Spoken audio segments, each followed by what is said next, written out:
క్రీస్తు శకం 1050. ఇనుపయుగం. కన్యాకుబ్జం రాజధాని. ప్రతీహార వంశం పతనమైంది. దేశ పరిస్థితి తారుమారుగా ఉంది. సంస్కృతం రాజపూజితం అయినప్పటికీ దేశమంతటా పాంచాలి అపభ్రంశం ఉపయోగిస్తున్నారు. సాహిత్యంలో కూడా అది స్వీకృత భాష. సామంత వ్యవస్థ, బానిస పద్ధతి ఉంది. బాణం, విల్లు, పరమాస్త్రాలు. ప్రధాన మతాలు బ్రాహ్మణం, బౌద్ధం. ఎక్కువ మంది మాంసాహారులు. ఆహారాదుల్లో అంటూ ఉంది.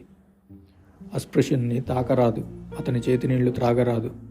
తిండి పెళ్లితో హిందువులకు బౌద్ధులకు భేదం లేదు. కానీ పెళ్లి మాత్రం స్వజాతిలోని స్వవర్గంలో. సాహిత్య గగనంలో కవిరాజు రాజశేఖరుడు అస్తమించారు. పురుషుల దుస్తులు చౌబంది, సుత్తన్, దోవతి. స్త్రీలకు పరికిణి, జాకెట్టు, చీర, రవికె. ఇది క్రీస్తు శకం 1050.